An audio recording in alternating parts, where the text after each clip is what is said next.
Welcome back. You're watching The Last Sip. After experiencing the pain and trauma of sexual assault, how do we heal? Well, our next guest argues that breaking the silence and holding those responsible through love with accountability is the answer. Here joining me now is Aishah Shahidah Simmons, an award-winning filmmaker, lecturer, professor, and activist whose #Love with Accountability is an online forum which prioritizes healing and justice for survivors. First off, Aishah, thank you so much for joining us this evening. I actually, when I was reading all of the things that you do in life, I thought that like Shirley Caesar had written it. I didn't know what was next. If you had beans, greens, tomatoes, I actually had to cut some of it out. You're a professor. I mean, it goes on and on and on. So thank you for joining us. Thank you. First off, can you talk about healing and your assessment of the role of accountability in healing as something that actually came up through your own journey in recovering from sexual assault and sexual violence? Yes, well, I'm a survivor of child sexual abuse and adult rape. So for many years, my work focused on adult rape through my film, Know the Rape documentary. But then I started really beginning to dig and pull up the roots of sexual violence in my life, which is child sexual abuse.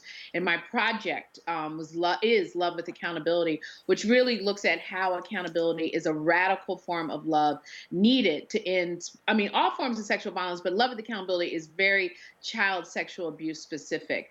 Engaging with adult survivors of child sexual abuse and looking at mechanisms and how we can address this pandemic through models of love and accountability outside of the very punitive criminal justice system. Mm-hmm. What is accountability to you, and why is it radical love? So accountability is really naming the harm that you've done and really being able to engage with the person if they want to be engaged, right? The person who's experienced harm, to engage with them, to really name it. Because I think for so many of us, it's important that what has happened has been named by the person because who's caused the harm, or people who've caused the harm, because we're all constantly told that we're lying, that we're crazy, that we're making up things, so that particularly if you're a child, you can start like wondering, well, did it happen to me, or is it happening to me while it's happening? So for the harm doer to be able to name it can be a seismic experience. I told when I was 10 years old, when it was happening, and it happened for 2 years. I told both of my parents, and they didn't do anything to take me out of the situation. So there's definitely what my grandfather did, right? That was, the really just terrorism for 2 years, not knowing when it was going to happen.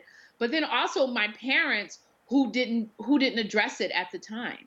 Right. So it's multi-layered. And then, as is the case with so many of us who are survivors, that we then have to engage with the person who caused us harm. So let me be very clear. I loved my grandfather deeply and dearly, and I also feared him. You mentioned in Color Lines in a quote that you gave about Bill Cosby, and you were speaking about Bill Cosby. And one of the things that it's interesting because for Black women, for Black people, they're more likely to experience sexual assault and sexual violence at the hands of someone that they know. And of course, Bill Cosby was America's dad, right? Supposedly, he was the person that everyone looked up to. What do you think are some of the first steps in healing when you experience that sense of betrayal and hurt and harm from people that are close to you? Yeah, I mean, I think the first steps is being able to hopefully find someone who is your advocate, meaning someone who you can talk to about what's happened. In my own case, that the minute that I was able to actually articulate what happened, it lost its power over me in some really substantial ways. So I think that, as you say, that like talking about what happened and not remaining silent is key, because what we always have is our own voice that's not dependent on someone else, right? And so if we have the courage to exercise that could be one of the first steps, as you kind of just laid out.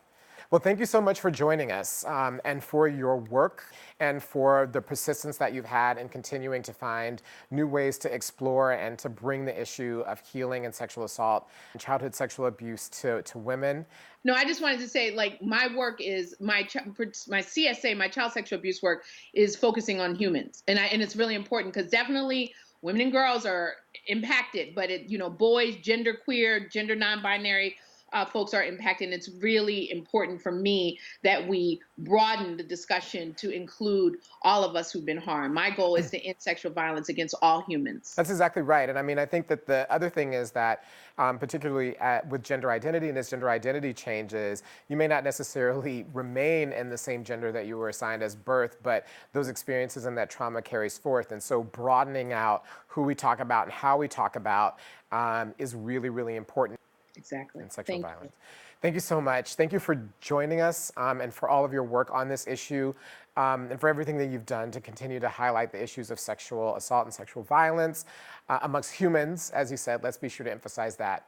For more information about ways to heal, #LoveWithAccountability and Aishah's work, visit www.thelastSip.org and click on How to Help. We'll be right back.